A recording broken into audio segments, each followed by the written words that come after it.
오늘은 고린도전서 2장 말씀 보도록 하겠습니다. 한 절씩 교독하겠습니다. 형제들아, 내가 너희에게 나아가 하나님의 증거를 전할 때 말과 지혜의 아름다운 것을 아니하였나니? 내가 너희 중에서 예수 그리스도와 그가 십자가에 못 박히신 것 외에는 아무것도 알지 아니하기로 작정하였습니다. 내가 너희 가운데 거할 때 약하고 두려워하고 심히 떨었노라. 내 말과 내 전도함이 설득력 있는 지혜의 말로 하지 아니하고 다만 성령의 나타나심과 능력으로 하여 너희 믿음이 사람의 지혜에 있지 아니하고 다만 하나님의 능력이 있게 하려 하였노라. 그러나 우리가 온전한 자들 중에서는 지혜를 말하노니 이는 이 세상의 지혜가 아니요 또 이 세상에서 없어질 통치자들의 지혜도 아니요 오직 은밀한 가운데 있는 하나님의 지혜를 말하는 것으로서 곧 감추어졌던 것인데 하나님이 우리의 영광을 위하여 만세 전에 미리 정하신 것이라. 이 지혜는 이 세대의 통치자들이 한 사람도 알지 못하였나니 만일 알았더라면 영광의 주를 십자가에 못 박지 아니하였으리라. 기록된 바 하나님이 자기를 사랑하는 자들을 위하여 예비하신 모든 것은 눈으로 보지 못하고 귀로 듣지 못하고 사람의 마음으로 생각지도 못하였다 함과 같으니라. 오직 하나님이 성령으로 이것을 우리에게 보이셨으니 성령은 모든 것 곧 하나님의 깊은 것까지도 통달하시느니라. 사람의 일을 사람의 속에 있는 영 외에 누가 알리요? 이와 같이 하나님의 일도 하나님의 영 외에는 아무도 알지 못하느니라. 우리가 세상의 영을 받지 아니하고 오직 하나님으로부터 온 영을 받았으니 이는 우리로 하여금 하나님께서 우리에게 은혜로 주신 것들을 알게 하려 하심이라. 우리가 이것을 말하거니와 사람의 지혜가 가르친 말로 아니하고 오직 성령께서 가르치신 것으로 하니 영적인 일은 영적인 것으로 분별하느니라. 육에 속한 사람은 하나님의 성령의 일들을 받지 아니하나니 이는 그것들이 그에게는 어리석게 보임이요 또 그는 그것들을 알 수도 없나니 그러한 일은 영적으로 분별되기 때문이라. 신령한 자는 모든 것을 판단하나 자기는 아무에게도 판단을 받지 아니하느니라. 누가 주의 마음을 알아서 주를 가르치겠느냐? 그러나 우리가 그리스도의 마음을 가졌느니라. 아멘. 오늘의 제목은 말과 지혜의 아름다운 것으로 아니하였다라는 제목으로 말씀을 나누려고 합니다. 바울은 글로의 집 편지를 통해 고린도 교회가 분열하고 있다는 소식을 듣고 그들에게 분쟁 없이 같은 마음과 같은 뜻으로 온전히 화합하라라고 권면을 합니다. 당시 고린도 교회에는 거짓 교사들이 들어와서 화려한 언변으로 거짓 진리를 전하며 마음을 왜곡시키며 교회의 분열을 일으키고 있었습니다. 그래서 바울은 고린도 형제들이 자신이 복음을 전할 때를 기억해 주기를 바랍니다. 바울이 고린도 성도들에게 나아가 하나님의 증거를 전할 때 바울은 말과 지혜의 이 아름다운 것으로 전하지 않았다라고 얘기합니다. 이것은 바울이 화려한 언변이나 그리스 철학의 그 아름다운 지혜로 복음을 전한 것이 아니라는 거예요. 우리는 형식을 굉장히 중요시 여기죠. 형식도 중요합니다. 그런데 중요한 것은 그 내용이라는 거죠. 그러니까 정말 진리가 전해져야 되는데 화려하고 아름다운 철학, 세상의 지식으로 포장되어 있는 가짜 진리가 전해지는데 그 말에 혹하지 말라는 거죠. 지금 그 말 때문에 어떻게 됩니까? 나는 바울파다, 나는 아볼로파다, 나는 게바파다, 나는 그리스도파다, 이런 식으로 파벌이 나뉘고 교회가 분쟁되고 있는 거예요. 그렇게 나누어지게 한 그 화려한 언변과 세상의 철학은 그 아름다운 지식은 참 진리가 아니라는 거죠. 그래서 바울은 내가 복음을 전할 때, 바울이 전할 때 그때를 좀 기억해 달라라고 얘기하는 거예요. 바울은 형식보다 내용이 중요한 것을 강조합니다. 바울은 그리스도의 미사여구를, 그리스식의 이 미사여구를 사용하기보다는 인간적인 화술의 능력에 의존하기보다는 오직 말씀의 중심 내용, 즉 뭡니까? 예수 그리스도와 예수 그리스도께서 십자가에 못 박히신 것 외에는 아무것도 알지 않기로 작정하고 오직 그것만 전했다는 거예요. 다른 어떤 것으로 막 전한 것이 아니라 오직 뭡니까? 그것으로만 전했다는 거예요. 전도 현장에서는 사실 이게 잘 안 통하죠. 우리는. 그래서 다른 것들을 많이 하죠. 우리는 초코파이나 이런 것들을 많이 자전거를 경품에 걸고 이런 방법들을 사용하게 하는데 그 방법이 막 나쁘다고는 하지만 그게 주가 될 수는 없다는 거죠. 그게 목적으로 하는 사람은 뭡니까? 조금의 하나를 다 먹으면 끝나버리는데 그게 아니라 우리는 뭡니까? 예수 그리스도와 예수 그리스도의 십자가 이야기만 할 수밖에 없다는 거죠. 그럼 처음 듣는 사람 당황할 수도 있겠죠. 죽은 사람 믿으라 그러고 그러니까 십자가에 무기력하게 못 박힌 자를 믿으라 그러고 하는데 결국은 뭡니까? 그들을 인도해서 이제 우리가 설명을 해줘야 하는데 바울은 이 중요한 부분은 반드시 가르쳐져야 된다고 보는 거예요. 다른 막 미사여구를 해가지고 이것이 빠져버렸다면 그것은 뭡니까? 빈 껍데기라는 거예요. 그래서 바울은 얼마나 바울의 지식이 많겠어요. 하지만 바울은 예수 그리스도와 예수 그리스도의 십자가에 못 박힌 것 외에는 자신은 뭐 다른 것은 아무 의미가 없더라라고 하는 거예요. 바울은 고린도 교회에 자신이 머물며 주님의 복음을 전할 때 자신은 약하고 두려워서 심히 매우 크게 떨었다라고 고백을 합니다. 이것은 자신의 말과 자신의 지혜로 복음을 전하지 않기를 바라는 바울의 심정이에요. 하나님의 말씀과 복음을 전달하는 설교자는 자기의 사상이나 자기의 뜻을 주장하는 것이 아님을 분명히 알아야 되는 거예요. 이것을 설교자는 반드시 알아야 돼요. 내 뜻과 성경 말씀이 부딪힌다면 과감하게 자기 뜻을 죽여야죠. 자기 뜻을 주장하는 게 아니지 않습니까? 하지만 교묘히 자기의 주장을 합리화시키기 위해 성경의 말씀을 교묘히 이용한다면 그 사람이 바로 거짓 교사가 되는 거예요. 바울은 그런 부분에 엄청나게 신경을 썼다는 거예요. 심히 떨 정도로 두려워할 정도로 혹시나 내가 전하는 것이 하나님 뜻이 아닌데 내가 막 사람들을 이렇게 설득해 가는 것이 아닌가 이런 생각을 하면 두렵죠. 왜냐하면 그것은 하나님 뜻을 아닌 건데 사람들이 막 호응을 하고 좋아하고 그쪽으로 간다고 생각해 보세요. 그러면 나 혼자만 지옥으로 가는 것이 아니라 양떼들을 이끌고 다 한몫에 같이 죽자고 가는 것과 같은 거기 때문에 설교자는 그런 부분들을 두려워해야 되는 거예요. 성령께서 역사하시는 대로 주의 말씀을 주의 뜻대로 전해야 되는 거예요. 그러니 자신이 혹시나 주의 뜻과 다르게 전할지 두려운 마음으로 겸손히 하나님의 말씀에 집중하며 성령의 역사하심에 순종하며 따라야 되는 거예요. 이건 굉장히 중요한 거예요. 특히 사람들 앞에서 말씀을 전하는 자는 더욱더 해야 되고 또 가르치는 자리에 있는 사람들은 더욱더 이런 부분에 신경을 쓰고 집중을 해야 되는 겁니다. 바울이 그렇게 했습니다. 바울은 자신의 말과 전도함이 설득력 있는 인간의 지혜의 말로 하지 않았고 다만 성령의 나타나심과 능력으로 전했다는 것입니다. 오늘의 설교 제목처럼 세상의 화려한 언변으로 사람을 유혹하는 사람들이 많습니다. 그들이 습득한 많은 지식과 지혜로 상대를 유혹하는 사람들이 많습니다. 사람은 사실은 사기꾼이죠. 사기꾼인데 너무 높아지면 사기꾼임에도 불구하고 그 범위를 넘어 대중들에게 영향력을 발휘하는 사람들도 많은 거예요. 많은 사람들 사이에서 이게 너무 떠버리면 그 사람이 지금 진리를 전하거나 많은 사람들에게 덕을 주는 것이 아님에도 불구하고 그 사람 하는 말이 대중들에게 영향을 미치는 그 일을 하고 있다는 거죠. 사기꾼이죠, 한마디로. 사기꾼인데 너무 커진 사기꾼이라 사기꾼이라는 범위를 넘어가 버리는 것 같아요. 그렇게 해서는 안 된다는 거예요. 그러나 복음은 뭡니까? 그렇지 않습니다. 복음은 그렇게 인간의 언변이나 인간의 지혜로 전하는 것이 아니고 또한 믿어지는 것이 아니고 오직 성령의 나타나심과 능력으로 전달되고 또 믿어져야 되는 거예요. 이게 당시에는 모르지만 지나보니 내가 믿게 된 것도 내가 듣게 된 것도 그리고 그 사람이 나에게 복음을 전하는 것도 다 성령님이 아니시면 이루어지지 않았구나라는 생각이 드는 거예요.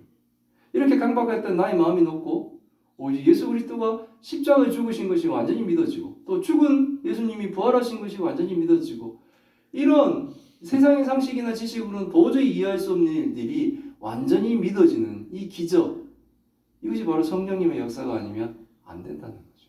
그게 믿어지겠습니까? 죽은 사람이 살아난다는 것이 믿어질까요? 아니라는 거죠. 하나님이 무기력하게 십자가에 죽으신다는 게 믿어질까요? 그게 믿어지는 게 기적 같은 일이라는 거예요. 여기 앉아있는 우리가 바로 그 기적 가운데 있는 겁니다. 이런 기적이 없는데 우린 더 큰 세상의 기적을 또 바라기도 하는 거예요. 바울이 개인의 연변이나 지혜로 고린도 교회에서 사역하지 않고 오직 성령의 능력으로 가르치고 전도한 이유는 고린도 교회 성도들의 믿음이 사람의 지혜에 있지 않고 다만 하나님의 능력에 있게 하려고 바울은 그렇게 한 것이라는 거예요. 그런데 지금 고린도 교회의 상황은 어떻습니까? 화려한 언변과 아름다운 지혜로 성도들을 미혹하는 거짓 교사들로 인하여 교회가 지금 분열되고 있는 거예요. 슬픈 일이죠. 그렇게 뭡니까? 하나님의 능력에 있게 하기 위해서 그렇게 사람의 지혜에 있지 않고 하나님의 능력에 있게 하기 위해서 바울이 뭡니까? 최선을 다해 예수 그리스도의 복음만을 전하려고 그렇게 노력했는데 지금 뭡니까? 거짓 교사가 들어와서 교회를 흐트러 버리니까 막 파벌이 나눠지면서 하는데 다들 뭡니까? 그들이 화려한 언변과 그리스 철학의 그 막 아름다운 지혜들과 그런 것들에 지금 다 현혹되어 있다는 거죠. 그러나 온전한 자들 중, 즉 신앙이 성숙한 성도 중에는 지혜를 말하는데 그 지혜는 세상의 지혜가 아니고 또 이 세상에서 없어질 통치자들의 지혜도 아니라는 거죠. 이 세상의 지혜는 시대가 지나면 변경됩니다. 과거에 옛 사람들은 지구가 평평하다고 생각했어요. 그래서 먼 바다 배 타고 나가면 폭포처럼 떨어져 죽는다고 두려워했습니다. 그러나 이제 지구가 둥글다는 것으로 바뀌었습니다. 아무도 지구가 평평하다고 생각하는 사람은 없어요. 그런 주장을 하는 사람이 없죠. 이제 더 이상. 이 세상에 지혜있던 것처럼 보이지만 그것들은 변한다는 거죠. 옛날엔 뭡니까? 이 지구를 중심으로 막 세상이 전체가 돈다고 생각했지만 지금은 그렇게 생각하지 않죠. 우리는 태양을 중심으로 돌고 태양은 또 뭐를 중심으로 돌고 있고 막 그렇게 된다고 그러죠. 막 지구가 날아가는 속도는 엄청 빠르죠. 그 사이 그 지구가 날아갈 때 뭡니까? 달도 돌면서 막 쫓아가고 있죠. 평평하게 1차선으로 도는 것 같지만 실질적으로 어떻게 되겠어요? 옷불처럼 생긴 상태로 막 날아가면서 같이 돌고 있겠죠. 자꾸 변하는 거예요. 저는 화학을 전공했는데 화학에 보면 원자핵이 있고 전자들이 돌면 항상 뭡니까? 2차원적인 그림만 그려서 이렇게 돈다고 생각했는데 그렇지 않죠. 실질적으로 어떻게 보면 점을 찍어보면 이렇게 구름처럼 막 이렇게 돌고 있죠. 실질적으로는 그런데 우리는 공부할 때는 뭡니까? 계산하고 해야 되니까 이렇게 평면에만 놓고만 생각하죠. 왜 보면 이게 진리가 아닌데 우리는 그걸 진리처럼 배우고 있죠. 그럼 막 믿으려고 그러죠. 또. 그거 아니면 틀렸다고 얘기도 하고. 세상의 지혜는 이렇습니다. 세상의 지혜는 항상 변하고 있어요. 뭐가 참 진리인지 고정되어 있지가 않습니다. 통치자의 지혜도 마찬가지입니다. 정권이 바뀌면 앞에 있는 정권이 했는 모든 것들은 뭐 무시되거나 없이되거나 뒤집히죠. 세상의 지혜는 영원하지 않습니다. 성령께서 복음으로 가르쳐 주시는 지혜는 이런 세상의 지혜가 아니라는 것이에요. 하나님이 성도에게 가르쳐 주시는 지혜는 세상의 지혜와 다르게 오직 은밀한 가운데 있는 하나님의 지혜입니다. 꼭 감추어진 것인데 하나님이 우리의 영광을 위하여 만세전에 미리 정하신 거예요. 그런데도 뭡니까? 그 진리는 하나도 변하지 않는 거예요. 그것은 바로 예수 그리스도를 믿으면 구원을 받는다는 거예요. 이 진리는 안 변하는 거예요. 하나님이 정해놓으신 이 진리는 변하지 않는 거예요. 그러니까 막 미사역으로 하다가 예수 그리스도를 빼버리면 다 가짜입니다. 다 헛노예입니다. 막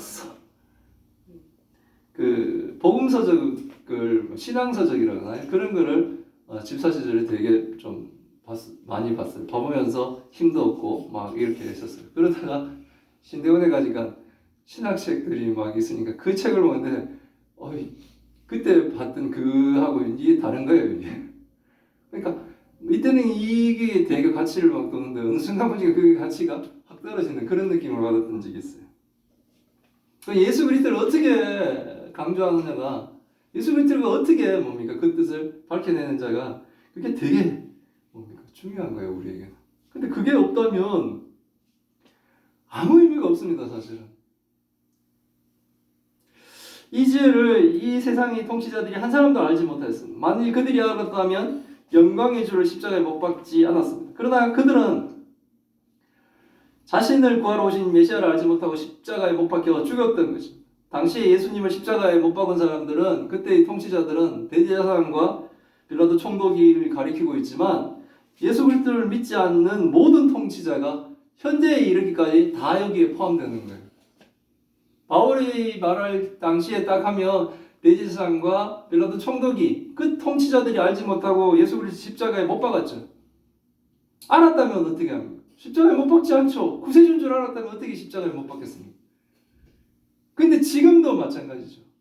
지금도 북한에 있는 김정은이나 이런 사람들 같으면 모르죠. 그러니까 예수 그리스도를 믿는 사람은 뭡니까? 종교도 나 편이다 그러면서 막 그 사람들 핍박하고 그러죠. 지금 이슬람도 마찬가지고 뭐 난리죠. 그들이 예수 그리스도를 알지 못하는 겁니다. 그렇지 않다면 어떻게 성도들을 핍박할까? 세상의 성도들을 핍박하는 모든 사람들은 이들과 같은 거예요. 영광의 주를 십자가에 못 박지 않았을, 그러니까 알았다면 못 박지 않는 거예요. 성도들을 핍박하지 않겠죠. 성도들을 핍박한다는 겁니다. 몰라서 그런 거예요. 기록된 바라는 것은 이사야서 64장 4절의 내용인데, 하나님이 사랑하는 자들, 이 성도들이죠. 우리들이에요. 성도들을 위하여 예비하신 모든 것은 눈으로 보지 못하고 귀로 듣지 못하고 사람의 마음으로 생각하지 못하였다 함과 같으니라. 이사야가 기록한 것처럼 주님과 같은 신은 사람들이 지금까지도 듣도 보도 못하였습니다. 어느 신이 죄인을 구원하기 위해 스스로를 십자가에 죽으시는 그런 신이 어디 있습니까? 이방 신들은 어떻게 합니까? 절대로 이런 희생을 안 하죠.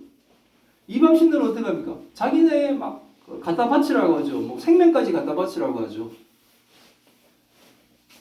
바닷물을 마시는 것처럼 계속 마셔도 갈증으로 결국은 죽음에 이르게 하는 이런 우상들과 다르게 주님은 우리를 구원하시기 위해 자기가 십자가에서 대신 죽으셨어요. 이런 신은 없어요. 이렇게 자기 백성을 사랑하시는 신은 없다는 거예요. 이렇게 우리를 사랑하시는 하나님은 없어요. 그래서 세상의 지혜로는 믿어지지가 않는 거예요. 세상의 지혜로는 절대로 그렇게 할 수 없다. 전능한 신이 왜 죽겠습니까? 세상의 지혜로는 그것을 이해할 수가 없습니다. 그러나 하나님이 성령으로 이것을 우리에게 보이셨습니다.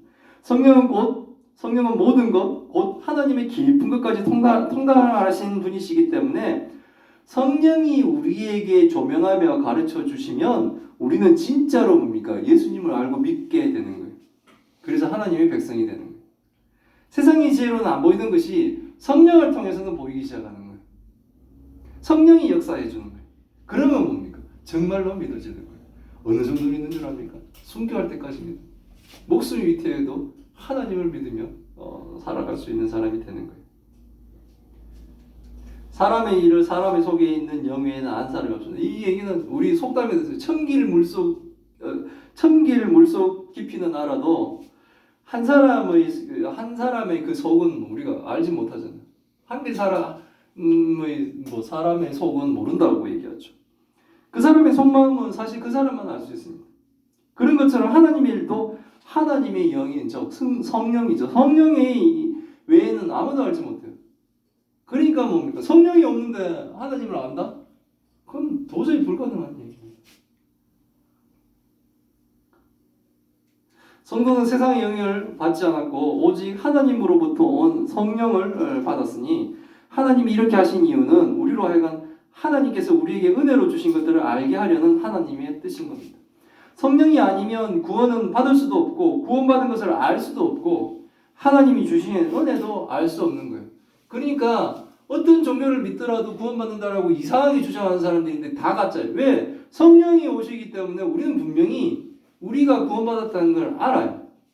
근데 자기도 알지 못했겠지만 구원받았다라고 주장하는 그런 파들이 있어요. 아니라는 겁니다. 절대로 그렇지 않습니다. 성도는 성령을 통해 예수 그리스도를 알고 믿기 때문에 우리의 구원에 대한 확신도 드는 거예요. 성령이 없으면 하나님이 주신 이 은혜를 알지 못합니다. 그냥 공짜로 받았다고 생각하고 그냥 태어나니 목사 집안의 아들이네 딸이네 생각하고 그냥 그렇게 살아가는 거 아니에요. 은혜로 주심으로 내가 구원받았다는 것을 알 수 있게 되는 거예요. 성령을 통해 알 수 있어요. 성령이 없으면 알지를 못하죠.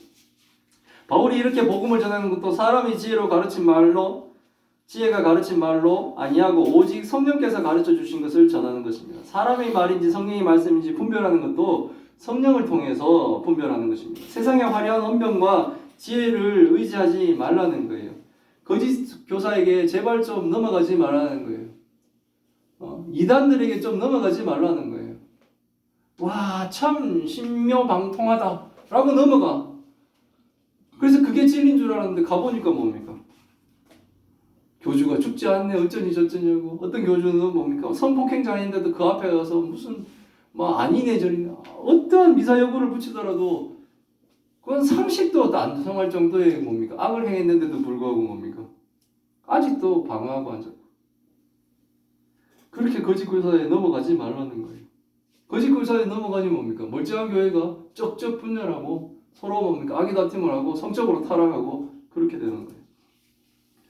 그리스도인이 아닌 것, 즉 육에 속한 사람들, 그리스도인이 아닌 사람들은 육에 속한 사람들이 하나님의 성령의 일들을 받아들이지 않습니다. 이런 불신자들은 성령의 일들이 어리석다고 보는 거예요. 하나님께 예배드리고 힘든 일이 생길 때 기도하고 주를 위해 목숨을 바치고 순교 등등 이 모든 거룩한 일들이 그들 눈에는 어리석어 보이는 거예요. 불신자들은 성령께서 하신 일들은 알 수도 없습니다. 예수 그리스도의 십자가 죽음으로 우리를 구하시는 이 하나님의 은혜를 도저히 알 수가 없습니다. 이런 일들은 영적으로 분별되기 때문에 영적인 성도가 아닌 불신자들은 하나님을 전혀 알 수가 없습니다. 하나님 뜻을 알지 못하는 불신자가 교회 안에 들어와 화려한 말과 세상적인 지혜로 성도를 미혹해서 교회를 분열시킨 이 고린도 교회의 상황을 바울은 지금 설명하면서 교회를 분열시키고 있는 거짓 선생들은 전혀 하나님 뜻을 알지 못하는 영적으로는 어리석은 자들이다 라는 것을 설명하고 있는 거예요.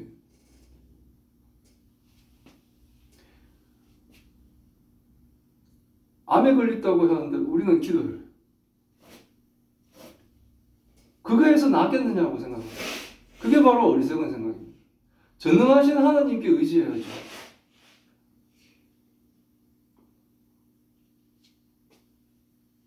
오늘도 보니까 청소년 사역을 하시는 목사님 하시는 말씀을 잠깐 들었는데 그분 말씀은 그거예요. 우리 기독교인 청소년들이 세상을 살아가기에는 굉장히 유리한 세상이다 라고 얘기해요.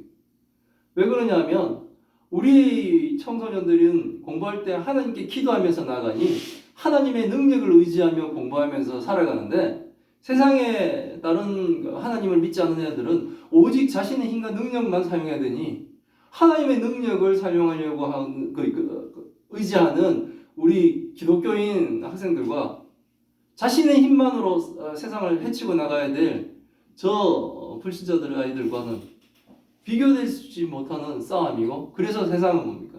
기독교인 아이들이 더 살아가기 유리한 세상이다 라고 얘기를 하고 있어요. 맞는 얘기예요. 하나님을 믿고 가는 겁니다. 하나님을 믿는 우리가 더 뭡니까? 유리한 거예요. 어리석은 게 아니라는 거예요. 힘든 일 생길 때 기도하는 것이 어리석은 일이 아니라는 거예요. 그것이 가장 뭡니까? 확실한 해결의 방법이라는 겁니다. 그부터 시작하는 거예요. 신령한 자는 예수 그리스도를 믿어 성령을 받은 참성도를 얘기하는 겁니다. 참성도는 성령의 인도하심으로 모든 것을 하나님의 뜻에 맞게 판단할 수 있습니다. 그러나 성도는 아무에게도 판단을 받지 않습니다. 불신자들은 성도의 행동이나 마음을 이해하지 못합니다. 그들은 우리를 판단하려고 하죠. 그래서 주일에 예배드리고 11조하는 모든 영적인 행위가 어리석다고 판단하려고 하지만 성도는 그런 불신자들의 판단을 받지 않습니다. 그들이 심판한다고 해서 우리가 심판받지 않습니다. 성도는 어리석지 않다는 거예요. 성도가 그들이 막 하는 얘기 떠들고 하는 거에 좌지우지 될 필요가 없어요. 너는 예배드리러 가지? 나는 그 시간에 일을 하거나 공부를 하면서 너보다 더 나아질까? 아예 그 말에 뭡니까? 우리가 마음이 졸이거나 흔들릴 필요가 없다는 거죠. 16절의 말씀은 이사야 40장 13절 14절의 내용입니다. 불신자는 어느 누구도 주의 마음을 알 수 없고 하나님을 가르칠 수도 없습니다. 그러나 신자는 그리스도의 마음을 가진 사람들, 이 결국은 뭡니까? 그리스도의 마음을 가진 사람들은 순종하는 사람들이에요. 주의 뜻에 순종하는 사람들이에요. 그러니 교회를 분열시키고 있는 자들은 잘 생각해 봐야 돼요. 악을 행하고 있는 사람들은 잘 생각을 해봐야 돼요. 과연 교회를 분열시키는 것이 주님의 뜻인지 아닌지를 생각해 보면 돼요. 주님의 뜻이 아니면 어떻게 돼요? 사탄의 뜻이죠. 악을 행하거나 악 속에서 지금 뒹굴고 있는 사람들은 생각해봐요. 이게 주님의 뜻인지 아니면 사탄의 뜻인지. 주님의 뜻이 아니면 뭡니까? 사탄의 뜻이에요. 내가 지금 주님을 따르고 있는지 사탄을 따르고 있는지. 왜냐하면 참 성도는 그리스도의 마음을 가졌으니까 뭔가 주의 뜻과 같이 행동하죠. 근데 주님의 뜻과 다르게 산다는 것은 뭡니까? 성도는 그렇게 살 수가 없는 거예요. 주님의 뜻과 다르게 산다는 것은 한마디로 뭡니까? 사단의 뜻과 같이 사는 거예요. 그러니 참 성도는 그렇게 살 수가 없죠. 바울은 분열한 고린도 교회 성도들에게 지금 자신들을 미혹하고 있는 그 화려한 말솜씨에 속지 말라는 거예요. 아름답게 보이지만 교회를 분열시키고 있는 세상의 지혜에 속지 말라는 거예요. 아름답게 보이지만 나를 유혹하고 있어 세상 속으로 들어가게 하려고 하는 그런 화려한 언변과 그런 지식들에게 지혜에 속지 말라는 거예요. 이런 분란이 일어날 때 주의 뜻을 분별하는 사람이 바로 뭡니까? 참 성도라는 겁니다. 왜냐하면 참 성도는 그리스도의 마음을 가졌기 때문에 그렇습니다. 그리스도의 마음, 성령을 가진 성도는 성령의 인도하심을 따라 순종을 하는 거예요. 하나님은 성령을 통해 하나님의 뜻의, 하나님의 깊은 것을 성도들에게 보여주세요. 하나님은 세상에는 은밀하게 하시지만 성도들에게는 자신을 자꾸 보여주신다고요. 그래서 성령을 통해 우리가 하나님의 뜻을 자꾸 분별하는 거예요. 하나님의 말씀을 통해 전달해 주시고 하나님이 예배 가운데 전달해 주시고 찬양 가운데 전달해 주시고 우리의 그 마음들을 하나님의 뜻을 우리에게 자꾸 드러내 주신다는 거죠. 병이 막 잘 안 낫고 막 이러는 거에 막 이런 생각을 가지며 스스로를 낙심하려고 할 때 하나님은 또 뭐 극동방송이라든지 뭘 통해서라도 보여주시면서 더 힘을 내서 기도하게 만드시고 하시는 거예요. 좀 더 건강해지시는 얼굴을 보며 마음에 더 힘을 내서 내가 더 열심히 기도해 드려야 되겠다는 이런 결심들을 하나님이 하게 해주시는 거예요. 하나님의 뜻을 성령이 좀 해주시는 이 성경을 통해 우리가 잘 이해하고 실수하지 말고 성도의 길을 온전히 걸어가야 돼요. 우리는 그런 교회가 되기를 바랍니다. 그런 성도들이 되길 바랍니다. 하나님의 말씀에 집중하며 하나님 뜻이 무엇인지를 분별하며 겉으로 뜻 밖으로 벗어나지 않으며 오직 하나님의 뜻에 따라 순종하며 살아가는 교회와 성도가 다 되시기를 기원합니다. 아멘. 아멘. 예, 기도하겠습니다. 하나님 감사합니다. 오늘의 말씀을 통해 하나님 뜻을 알게 하시니 감사드립니다. 하나님의 영을 받은 성도임에도 불구하고 세상의 화려한 말과 세상의 아름다운 지혜에 현혹되어 성령의 뜻을 따르지 못하고 오히려 교회에 반대되는 길을 걸었던 것을 고백하며 하나님께 용서를 구합니다. 하나님이 우리에게 성령을 보내심으로 이제 신령한 자가 되어 성령을 통해 하나님의 뜻을 분별할 수 있음을 선포합니다. 하나님의 말씀과 성령의 인도하심을 따라 우리의 뜻이 주님의 뜻과 같게 하여 주옵소서. 우리의 믿음이 세상의 지혜로 믿는 것이 아니라 하나님의 능력으로 인하여 우리에게 은혜로 믿음이 생기게 하옵소서. 하나님이 우리의 영광을 위하여 만세전에 미리 정하신 하나님의 은밀한 비밀이신 비밀이 우리에게 밝히 보이게 하셔서 세상 사람들이 우리를 이해하지 못하고 어리석다고 비웃어도 우리의 믿음이 전혀 흔들리지 않고 주를 따르게 하여 주옵소서. 하나님도 큰 병으로 고통받고 있는 주의 딸들을 기억하여 주옵소서. 하나님 이 병의 끝을 하나님 허락하여 주옵소서. 하나님 기적을 허락하여 주옵시고 우리로 하여금 하나님의 영원한 간증이 되게 하여 주옵소서. 이 모든 말씀 우리 주 예수 그리스도 이름으로 기도드리옵나이다. 아멘.